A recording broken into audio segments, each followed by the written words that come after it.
Akekwaho na Perezida Felix Tshisekedi ko ari umwe mu baterankunga bakomeye b'ihuriro Alliance Fleuve Congo ririmo na M23.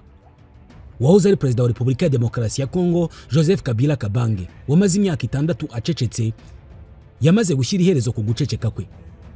Uyu munsi asigaye avuga cyane kandi intego ye ni ukwigaragaza nk'andi mahitamo abanyekongo bafite igihe cyose hagira igituma Felix Tshisekedi hadakomeza gutegeka Repubulika ya Demokarasi ya Congo. Ibi bitera impungenge uruhande rwa Perezida Felix Tshisekedi. Joseph Kabila yabagarutse kwihorera kuri Tshisekedi. Nihe kure ashobora kugera? Ashobora gutera kudeta? Reka tubivugeho. Hari kera igihe umuntu yakundaga umwuga runaka akagorwa no kubona ishuri ryiza riwumwigisha. Uyu munsi niba ukunda umwuga wo kwakira abantu nibigendana nawo byose kandi ukaba witeguye kubyaza ubumenyi bwawe umwuga, ABC Rwanda Limited ikuzaniye ABC Training Academy. Iri ni ishuri ribereyeho gutanga amasomo y'igihe gito cyangwa short courses kubirebana no kwakira abantu kinyamwuga, hospitality management, by'umwihariko gutunganya amafunguro n'ibinyobwa, food and beverage cyangwa F&B courses. Aha harimo no gutunganya ikawa, barista. Hamwe na ABC Training Academy uziga byose guhera ku gutegura ameza, gutunganya amafunguro no kwakira abantu, byose mu isomo rimwe. Kugira ngo duhuze na gahunda zawe, dutanga amasomo mu gitondo, nyuma ya saa sita, mu ijoro no mu mpera z'icyumweru, uhitamo hakoroheye. Naho ibyo bidahagije, dutanga imenyereza mwuga cyangwa se internship kandi tugafasha abo twigishije kubona akazi nyuma yo kurangiza amasomo. ABC Training Academy ikorera mu mujyi wa Kigali munsi ya Nosken hafi ya AB Bank Nyarugenge. Duhamagare kuri 07 81 16 07 12 cyangwa 07 94 94 32 39.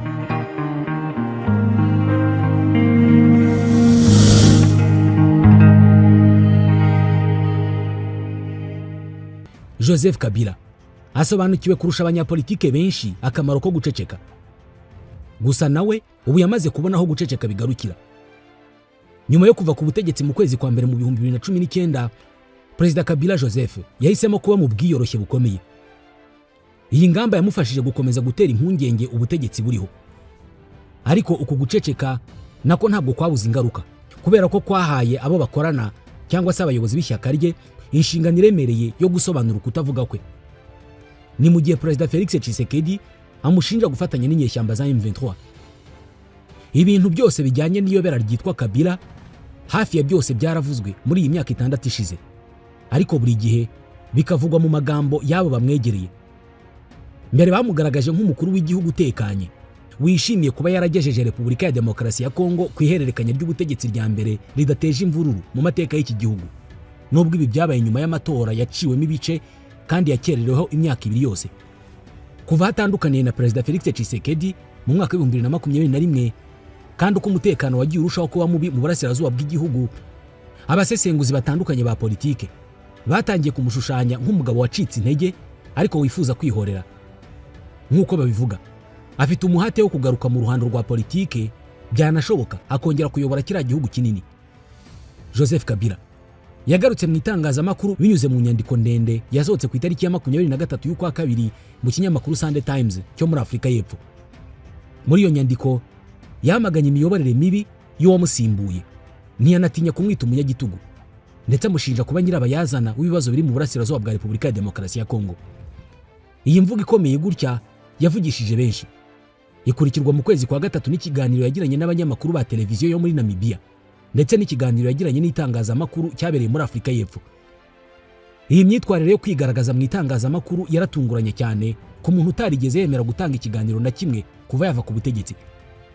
Muri make, igihe cyo guceceka cyararangiye nk'uko umwe mu bamusuye yabisobanuye. Guhera mu mpera z'umwaka wa 2024, abo hafi ya Perezida Kabila batangiye kugaragaza ibimenyetso byo kwigaragaza kwe nk'ushaka kugaruka ku butegetsi. Joseph Kabila yabanje gutangira kwiyegereza Moise Katumbi na Claudel Lubaya. Aba ni babiri mu bayobozi bakomeye b'uruhande rutavuga rumwe n'ubutegetsi muri Congo. Bahuye nawe mu kwezi kwa 12 k'umwaka ushize i Addis Abeba muri Ethiopia.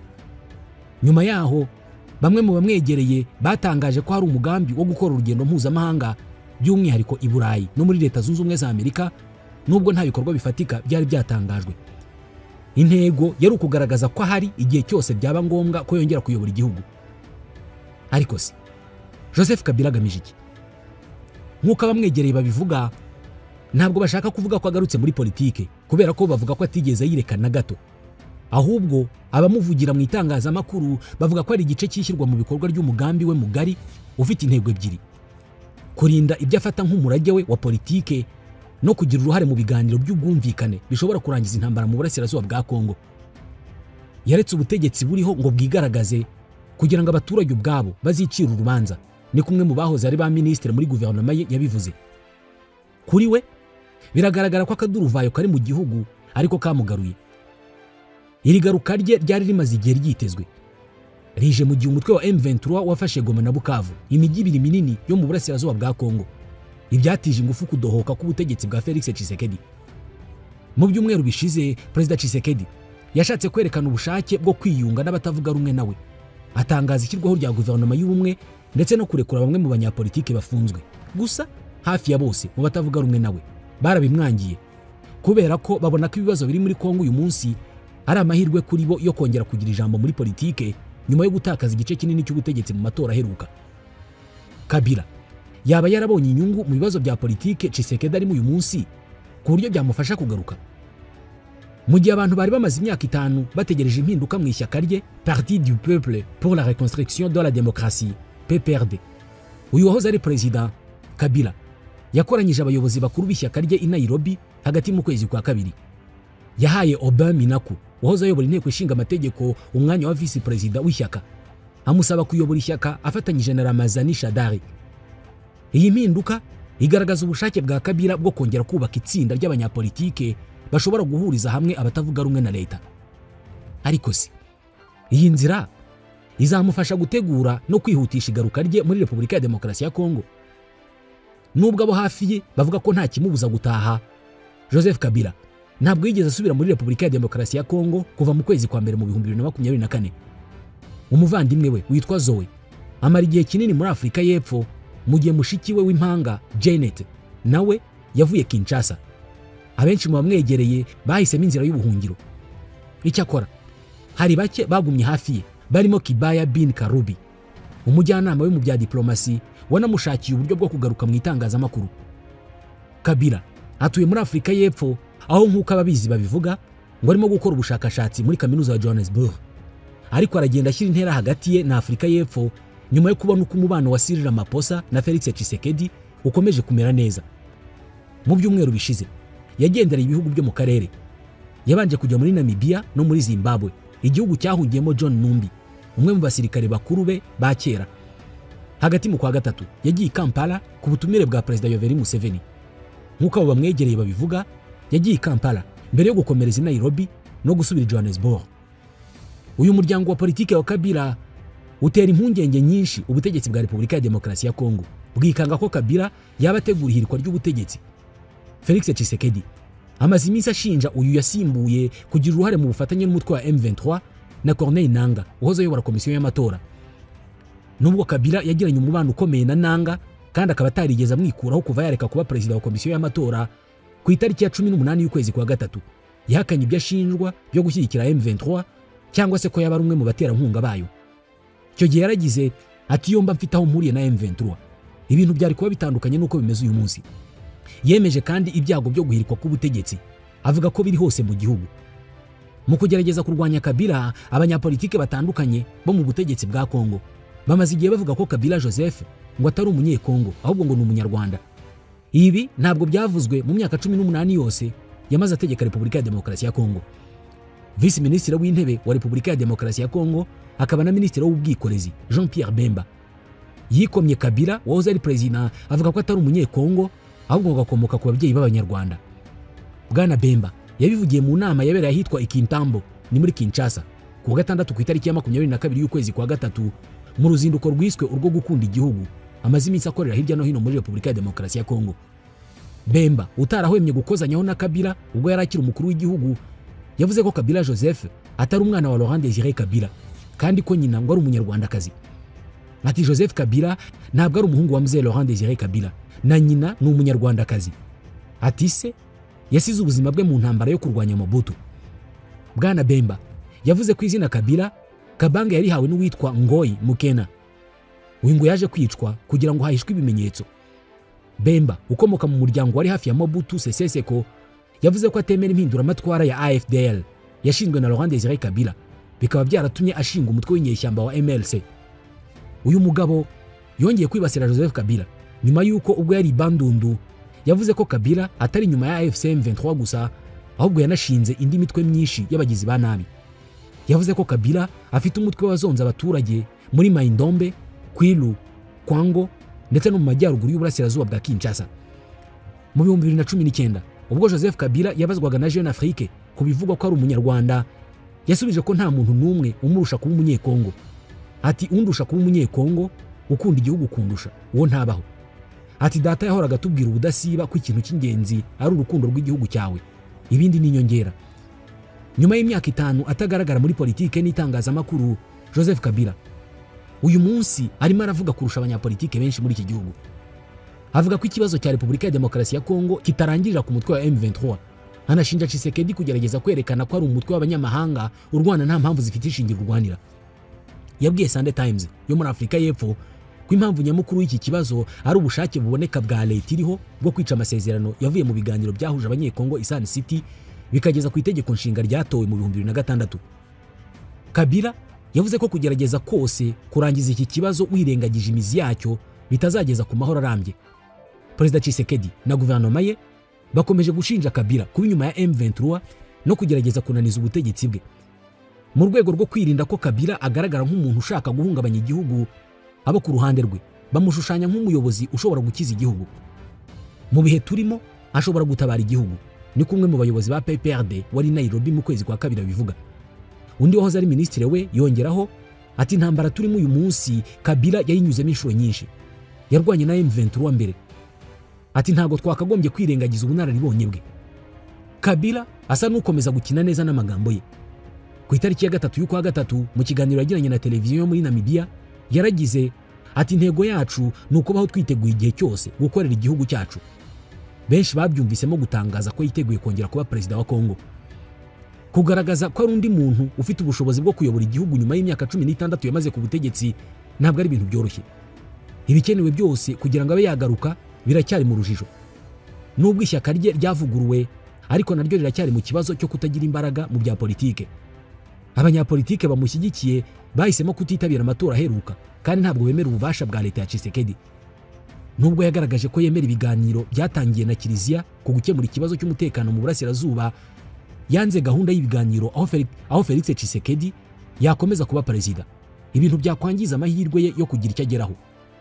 Imvugo za Kabila mu itangazamakuru nazo ntabwo zakirwa neza n'abaturage bose ba Kongo.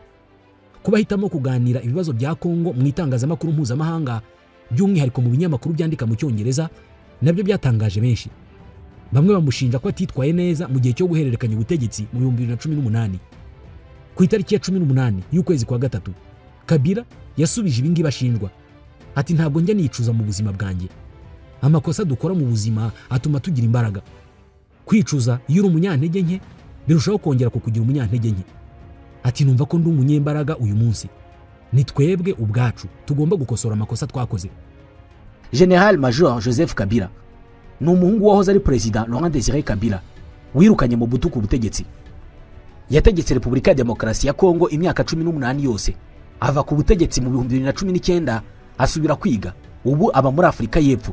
Afite imyaka 54 y'amavuko kuko yavutse ku itariki ya 4 y'ukwa gatandatu mu 1971. Iyi myaka 54 kimwe cya gatatu cyayo no kuvuga imyaka 18 yayimaze ategeka Repubulika ya Demokarasi ya Kongo kuva mu 2001 kugera mu 2019. No ubutegetsi yageze afite imyaka 29 n'amezi 7 ataruzuza imyaka 30 y'amavuko, asimbuye se Laurent Désiré Kabila, perezida wa kane wa Repubulika ya Demokarasi ya Kongo. Nyina wa Joseph Kabila ni Sifa Mahanya. Mu nyandiko nyinshi bivugwa ko Laurent Désiré Kabila yashatse abagore benshi ku buryo hari n'ababara ko yagejeje mu bagore 13, ariko Sifa Mahanya niwe mugore we mukuru. Joseph Kabila Kabange avukana n'impanga ye y'umukobwa Janet Désiré Kabila Kyungu. Nyuma y'urupfu rwa se Mzee Laurent Désiré Kabila wishwe ku gicamunsi cy'itariki ya 16 y'ukwa mbere mu 2001, Joseph Kabila yahise amusimbura. Kabila Joseph benshi ku butegetsi bwe, cyane cyane abataravuze rumwe nawe, bamushinje byinshi by'umwihariko ku nkomoko ye. Nk'ubwo hari abavuze ko ngo atari umwana wa Laurent Désiré Kabila, ngo ahubwo ni umwana Sifa yazanye igihe Laurent Désiré Kabila yamushakaga. Abandi bavuze ko Joseph Kabila ngo ari umwana w'umunyarwanda Laurent Désiré Kabila yirereye, ngo kubera ko yakunze nyina Sifa, ngo iwabo ni Kigali mu Rwanda, bakanavuga ko ari mu Biryogo. Abandi bakavuga ko Joseph Kabila nubwo Laurent Désiré Kabila yaba ari se, ariko ngo yungukiye mu rupfu rwe akagabana ubutegetsi bwe, bakanajya kure bakamushinja uruhare mu rupfu rwa Laurent Désiré Kabila. Abavuga ibi banavuga ko rwose ngo byari bimworoheye kumwica kubera ko atari se. Perezida Joseph Kabila yavuzweho byinshi, arabyumva ariko arabyihorera. Ni umwe mu banyapolitike bazi guceceka kurusha abandi muri Repubulika ya Demokarasi ya Kongo. Kubera guceceka cyane, inshuro nke avuga, amakuru atanze aba ari menshi cyane, ariko mu myaka 18 yose yategetse Repubulika ya Demokarasi ya Kongo yavuze gake cyane. Ibyo abanyekongo n'abanyamahanga bavuga byose akabihorera. Byageze aho ibyo bavugaga byose bitakaza agaciro, maze ibyo ashatse kuvuga byose akabiha ba ministre be bakabivuga, ndetse n'umuvugizi wa guverinoma ye Lambert Mende Umalanga. Uyu ni umugabo wamenyekanye cyane mu karere k'ibiyaga bigari kubera amagambo ye avugira guverinoma ya Repubulika ya Demokarasi ya Kongo.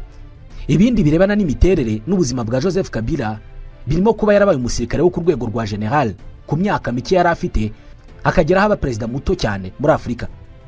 Uko ateye n'ibyo yagezeho byose, Joseph Kabila birasa naho bikomoka ku kuba avuka ku mugabo wamaze igihe kirekire ari umurwanyi n'umunyapolitiki utavuga rumwe n'ubutegetsi bwa Kongo. Ibi byatumye imyaka myinshi ya Kabila Joseph Kabange ayimara muri Tanzania, kubera ko niho se Laurent Désiré Kabila yabaye imyaka myinshi nyuma yo gutsindwa mu ntambara zo muri za 60. Joseph Kabila aha muri Tanzania niho yize, ndetse hari n'abavuga ko iki gihugu ari cyo ashobora kuba yaravukiyemo. Yahize amashuri abanza ndetse n'amashuri yisumbuye. Kubera kuba umwanzi wa Marshal Mobutu Sese Seko w'igihe kirekire, Laurent Désiré Kabila se wa Joseph Kabila nawe yabaye muri Tanzania igihe kinini yikorera ubucuruzi bw'amabuye y'agaciro. Joseph Kabila amaze kurangiza amashuri yisumbuye, yakurikiranye amasomo ya gisirikare mbere yo kwerekeza muri kaminuza ya Makerere muri Uganda.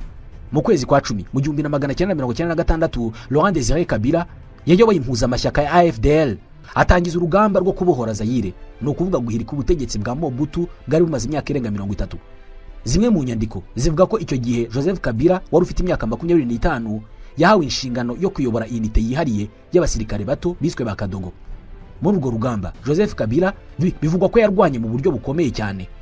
Bivugwa ko mu rugamba rwo gufata umujyi wa Kisangani mu kwa 3 mu 1997, Joseph Kabila yayoboye abarwanyi bafashe uyu mujyi, ndetse umusirikari wari uyoboye ingabo za AFDL General James Kabarebe rimwe agaruka ku buryo ingabo yarayoboye zakiriwe Kisangani, yavuze kuri Joseph Kabila avuga ko bari kumwe Kisangani umujyi umaze gufatwa. Rimwe aganira na El Tahiri muri filme L'Afrique en morceaux, la tragédie des Grands Lacs, General Kabarebe yaragize ati Kisangani nibwo twamenye ko Mobutu nta gisirikare yari afite, kubera ko mu bice bya Watsa na Isiro twarwanye n'abacanshuro. Ati muri Kisangani hari ingabo nyinshi za Mobutu zahise zimanika amaboko zitarwanye, bari hagati y'ibihumbi 2 n'ibihumbi 3. Ahangahe Kisangani Kabila yakiriwe nk'umwami, abaturage baramwishimira cyane, maze nawe nk'umuntu washakaga kujya Kinshasa muri stade Ikisangani anagira amahirwe akomeye cyane, kubera ko intumwa y'umuryango w'abibumbye Mohamed Sanoun yari ari aho ngaho muri stade. Maze Kabila wari uzi neza icyo yakoresha umwanya nk'uwo nguwo, abaza abaturage bose ati nibande bifuza ko tujya Kinshasa. Abaturage bose bari barabaye mu gitugu n'ikandamizwa rya Mobutu, bose bavugira rimwe bamanitse amaboko bati mukomeze mu Kinshasa. Ku mihanda ya Kisangani hose inyeshyamba za AFDL zari zarahindutse abacunguzi ba Zaire. General Kabarebe wari uri muri stade igihe abaturage baririmbaga bishimye banasaba ingabo yarayoboye ku Kinshasa, we ibi byishimo by'abaturage yabibonyemo ikindi kintu. Muri iyo filme mbarankuru yabwiye El Tahiri ati bari bishimiye impinduka iyo ari yo yose. Kuri Kabila icyo ari cyo cyose yari gukora kigahindura ubuzima bari barimo cyari gifite kinini gisobanuye kuri bo. Ati rero bararirimbaga bati harakabaho kwibohora, harakabaho kwibohora. Atariko ndabyibuka neza uwo munsi nari nicaranye n'umuhungu wa Kabila ariwe Joseph Kabila. Ati naramubwiye ntubeshywe n'izi ndirimbo, aba baturage barimo kuririmba kwibohora kwibohora, nibejo bazaba bari mu mihanda bigaragambya bakurwanya, ikingenzi ni icyubaha. Nyuma y'igihe gito ingabo za AFDL zahagurutse Kisangani zigaba igitero gikomeye cyane ku mujyi wa Kinshasa. ndetse zirawigarurira, maze Laurent Désiré Kabila aba perezida wa Zaire, anayihindurira izina ayita Repubulika ya Demokarasi ya Kongo. Nyuma yaho sabereye perezida, Joseph Kabila yahise yerekeza mu bikorwa by'imyitozo ya gisirikare mu ishuri rya PLA National Defense University i Beijing mu Bushinwa. Mu 1998 Joseph Kabila avuye mu Bushinwa, ise Laurent Désiré Kabila yamuzamuye mu mapeti ya gisirikare amugira General Major, anamugira umugaba mukuru w'ingabo wungirije. Mu myaka ibiri yakurikiyeho, mu 2000 Joseph Kabila yagizwe umugaba w'ingabo zirwanira ku butaka kugera ku itariki ya 16 y'ukwa mbere mu 2001 ubwo se Laurent Désiré Kabila yicwaga. Désiré Kabila amaze gupfa, umuhungu we Joseph yahise amusimbura ku butegetsi, maze ategeka Repubulika ya Demokarasi ya Kongo mu gihe cy'imyaka 18 yose. Gusa nanone nyuma y'iraswa rya Laurent Désiré Kabila, hari andi makuru yagiye avugwa mu bitangazamakuru bitandukanye avuga ko umuhungu we Joseph ndetse na nyina Sifa ngo batari babanye neza na Kabila kuva kera, ngo bashobora kuba baragize uruhare mu rupfu rwe. Muri iyi myaka yose y'ubutegetsi bwe rero, Joseph Kabila yaranzwe no guhangana n'ibibazo bitandukanye by'intambara, kubera ko mu 2002 yabashije kugera ku masezerano yo guhagarika intambara n'abo barwanaga.